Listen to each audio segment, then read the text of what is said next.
반갑습니다. 생기부평가단 신인상입니다. 반갑습니다. 예, 오늘은 이제 박 선생님이랑 저희가 급히 이제 만든 콘텐츠인데요. 상위권 학생들은 이제 최상위권 학생들은 서울대는 이제 일반 전형의 면접이 있고 연세대학교는 학월동 우수의 면접이 있고 고려대는 이제 개적이라고 사실상 과고나 영재고나 전사고를 위한 전형에서만 문제가 있기 때문에 일반고는 사실 고대 면접은 해당 사항이 없어서 대신 고대 논술이 있죠. 그래서 고대 논술 문제랑 그래서 연세대 면접과 고대 논술 문제를 대하는 자세 이런 특집을 한번 마련해 보려고요. 고려대 면접 같은 경우에 학업우수랑 계열적합이랑 그렇죠. 학업우수가 올해부터 면접이 사라지니까 계열적합만 문제가 있는 거죠. 예. 그 계열적합은 이제 수능 전에 바로 수능 직전 주 토요일 일요일날 면접을 보니까 이거는 문과로 치면 외고나 국제고 학생 등에서 내신 상위권 학생들, 예. 이과로 치면 과고나 영재고의 중상위권 정도 학생들이 이제 주로 해당이 사항이 있고요. 그리고 예. 수능을 거의 야습시 가려고 하는 학생들이 있죠. 그런 학생들에게 그렇죠. 특히 내신이 좋고 어떤 비교과가 좋은 학생들에게 주어지는 기회니까 그것이 좀 뭐랄까. 그리고 그 출제 유형은 변하지 않을 거예요. 그거는 이제 해마다 똑같은 예. 박 선생님도 아시겠지만 자연계 문제 같은 경우 그게 꼭 수학학을 바탕으로 하고 있지만 꼭 수학과만 물어보는 게 아니라 뭐 시도 나오기도 하고 예. 뭐 사회현상과 논하기도 하고 그래서 예. 정말 통합적으로 내잖아요. 그래서 그쵸.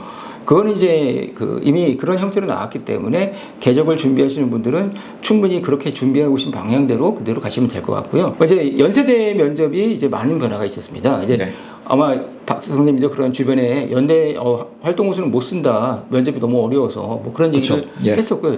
저도 작년에 서울대 의대를 쓰고 성균관대 의대를 쓰는 여학생이 연대 의대는 못 쓰겠다. 물리를 안 했는데 물리까지 포함돼서 그것도 물2까지는 해야 되는 그 난이도의 물화생지 통합형 그 구술 문제를 자기는 도시 자신에 따라서 연대를 안 쓴 경우가 있거든요. 예.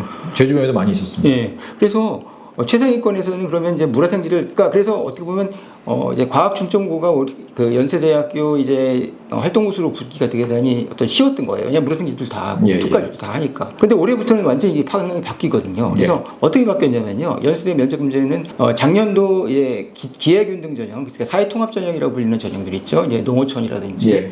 그리고 뭐 서해민이라든지 그리고 차상위권이겠죠. 이렇게 좀 약간 우리에게 우리가 지금 이제 기회균등 차원에서 좀 배려를 해야 될 사회적 계층에 대해서 연세대학교가 배려를 해서 문제를 배려를 하는 겁니다. 그래서 문제를 상당히 쉽게 내서 문이과의 구별도 없었잖아요. 없이 그렇게 제시문이 약간 과학적인 제시문이지만 실제로 물어보는 문제는 지문을 내용을 요약하고 비교하고 평가하는 그 전형적인 인문계 스타일로 문제를 낸 거예요. 과학 제시문을 갖추고 그래서 이게 이제 작년도 이제 기출 문항이었는데 똑같이 문이과 같이 풀어보고 그래서 연세대학교가 시간이 없었는지 올해 이제 면접을 어떤 형식을 파괴하고 그러니까 기본 그렇게 생각하고 연대 활동우수로 애들이 지원할 때 면접을 상당히 부러워하는구나. 그래서 하여튼 면접에 아니면 그 연세대가 의도했던 게 문이과 통합형으로 새로운 어떤 패러다임을 만들고 싶었던 건지 둘 다일 수도 있겠지만 여하튼 올해는 작년도 연세대 기회균등 전형의 기출 문제를 올해 예시 문항을 제시하면서 조건을 달았어요. 앞으로 문과 이과 구분 없이 똑같은 문제를 볼 것이고 그러니까 이런 형태가 될 것이지만 난이도에서는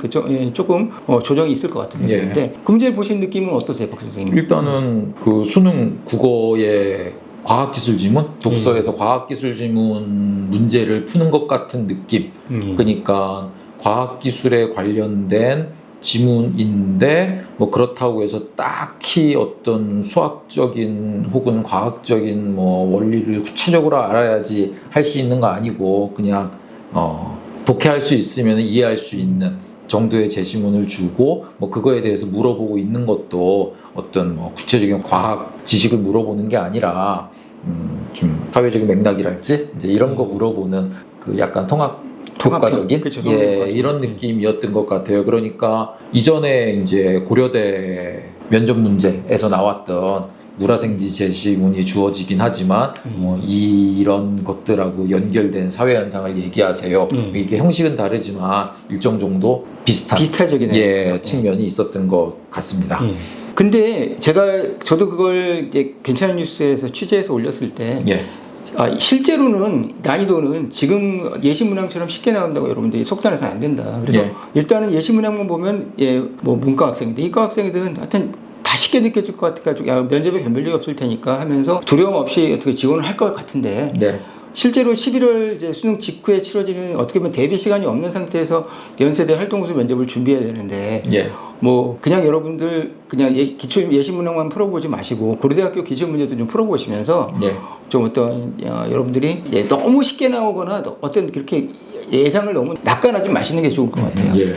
근데 현실적으로는 고려대 문제를 본다고 한들 내가 이거를 지금 잘 대답하고 있는 건지 아닌지 그쵸? 예시 답안이 없기 때문에 평가를 할 수가 없고 뭐 이러다 보니까 결국에는 또 이제 사교육의 힘을 빌릴 수밖에 그쵸? 없게 되고 뭐 이제 그렇게 되는 것 같은데 이제 그럼에도 불구하고 연대가 이렇게 대폭적인 방향 전환을 한 것은 이제 입결만 보더라도 고대에 비해서 연대 그 합격자들의 내신 성적이 훨씬 그 숫자가 높잖아요. 그러니까 뭐 공대 같은 경우 1.6, 1.7 이런 데까지 올라가던데, 그러니까 그런 게 아마 어려운 면접에 영향이 아니겠는가라는 생각은 하거든요.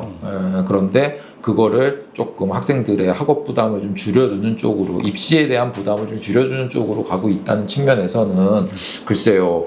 예, 어쨌든 전략적인 판단인 것 같고, 그 같은 맥락에서 고려대가 학업우수 전형의 면접을 없애기로 한 것도 마찬가지인 것 같고, 그러니까 자기소개서가 없어지는 상황에서 이제 면접이나 이런 것들을 그 강화하는 것보다는 그냥 서류 기반으로 학생들을 뽑기로 했다라는, 그러니까 그런 어떤 좀 전략적인 그런 결정을 한 게 아닌가라고 생각이 들어요. 근데 그거를 연대가 좀 따라가는 것 같고요. 예. 아, 참, 그, 논술 얘기를 해보죠. 연대도 네. 예시문항을 공개하면서 논술형을 바꿨죠. 어차피 올해부터 과학자 시문이 안 나오고, 수리논술도 작년보다는 예시문항이 스타일이 바뀐 것 같고, 고려대학은 이제 8년 만에 논술을 부활하면서 이제 또 역시 문항을 공개했는데, 어떻습니까? 일단 뭐 연대 수학 문제는 기존에도 뭐 스타일이라고 할 거는 있겠습니다만은, 크게 뭐 이렇게 좀 다를 게 있나라는 생각은 들어요. 그냥 새끼 문제가 있다는 측면에서는 좀 다른 대학들하고 좀 차이가 있을 수도 있는데, 뭐 난이도라든지 이런 것들은 뭐 매년 편차도 좀 있었고, 또 어려운 문제는 또 무척 어려웠고, 우리가 한양대 논술 어렵다고 하지만 연대 문제도 뭐 극악스러운 문제면 극악스럽게 어렵거든요. 그러니까 이제 그거는 그런데, 이제 고려대 같은 경우에는 8년이라고 하셨나요? 예, 8년 만에 8년 만에 이제 논술이 부활을 해서 예시 문제가 공개가 됐어요. 그런데 어쨌든 미적분, 확통, 기하가 전부 포함되는 문제가 출제가 되었고, 상대적으로 기하나 확통은 조금은 좀 쉬운 듯한 느낌은 있었어요. 왜냐하면 현실적으로 대부분의 학생들이 미적분을 선택하는 학생들일 테니까, 예, 그러니까 그거보다 어려워지면은 좀 너무 문제가 어려워진다고 판단을 그렇죠. 변별이 엉뚱한 데서 예, 발생할 수 그렇죠. 있다는 거죠. 그렇기 때문에 미적분에서 발생하는 게 아니라. 그래서 그런 측면이 있다고 생각을 하고요. 반면에 상위권 대학들의 특징 중에 하나가 수상화의 아이디어를 얼마나 넣었느냐인 것 같아요. 그러니까 1학년 수학의 함수 파트 같은 거 보면은 그런 아이디어를 가지고서 미적분의 아이디어가 연결이 된단 말이에요. 그래서 여기 미분 불가능한 점이 몇 개 있는지, 아니면 뭐 그 합이 얼마인지, 개수가 몇 개인지 이런 것들을 찾아내라 라고 하면은, 사실상 그래서 이 문제가 어떤 단원의 문제니? 라고 물어보면은 제일 과정에서 끝단에 있는 게 미적분이니까 이거 미분 문제지 라고 이야기를 할 수 있겠지만은, 이거를 틀리는 학생들 입장에서 봤을 때는 이 문제에 대한 미분 공식을 몰라가지고 틀리는 게 아니란 말이에요. 수상화의 아이디어가 부족하기 때문에 틀리는 거죠. 그러면 이거를 미분 기호가 있다고 해서 이거를 미분 문제라고 할 수 있느냐? 저는 수상화 문제라고 본단 말이에요.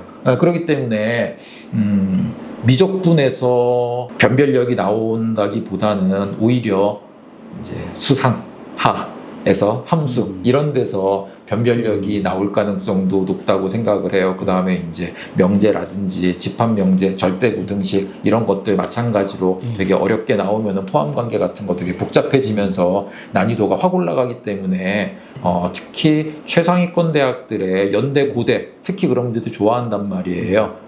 그리고 서강대 도 좋아하는 것 같고, 한양대는 뭐 경우에 따라서는 그런 문제가 나오기도 하고, 경우에 따라서는 진짜 연산 위주로 물어보기도 하는데, 대학들마다 성향들은 있지만 여튼간에 최상위권으로 올라갈수록 수상화에 대한 수상화에서? 입장은 예. 강조해도 아무리 강조해도 지나치지 않습니다. 특히 함수와 집합명제요.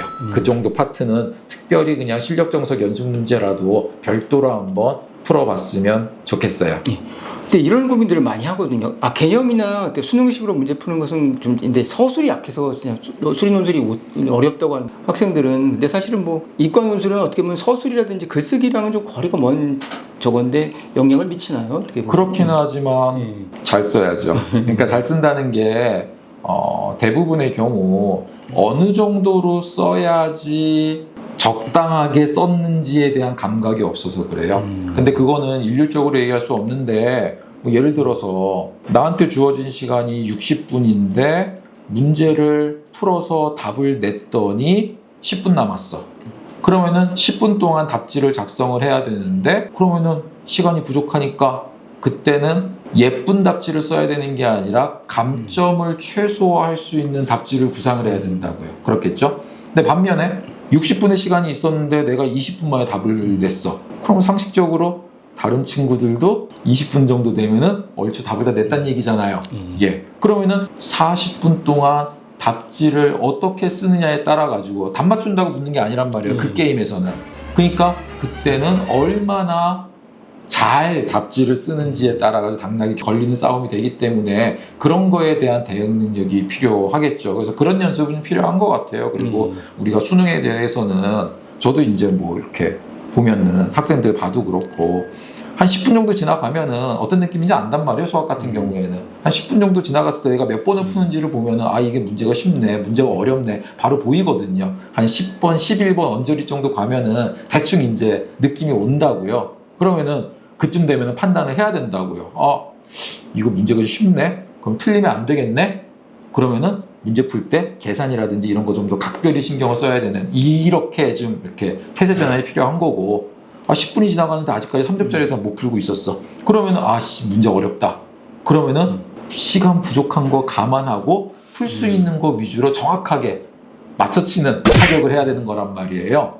이렇게 방망이 짧게 지고 이렇게 좀 접근을 해야 되는 거란 말이죠. 그러니까 그렇기 때문에 이번 엊그제 모의고사 같은 경우도 30번하고 22번 두 문제 남겨놨는데 시간이 40분이 남았어요. 그래서 40분 동안 28문제를 검산을 할까? 또 이런 애들 또 이제 제가 발견했다고 말씀드렸잖아요. 그러니까 그런 상황이 벌어지게 된단 말이죠. 그러니까 그런 시간 배분이 중요하게 되는데 그거는 내가 직접 시간 맞춰가지고 좀 써보면서 연습하는 수밖에 없어요. 그리고 그게 사실은 혼자서는 좀 힘들어요. 그래서 누군가의 좀 코치를 받으면서 학교 선생님이 됐든 어떻게 됐든 좀 그러면서 도움을 받아가면서 준비를 해야 되는 게 맞는 것 같습니다. 이상으로 오늘 이번에 특집 번외편으로 연세대 고려대 논술과 면접 대비 수시원서 접수 직전에 알아야 될 그 내용들 살펴봤습니다. 감사합니다.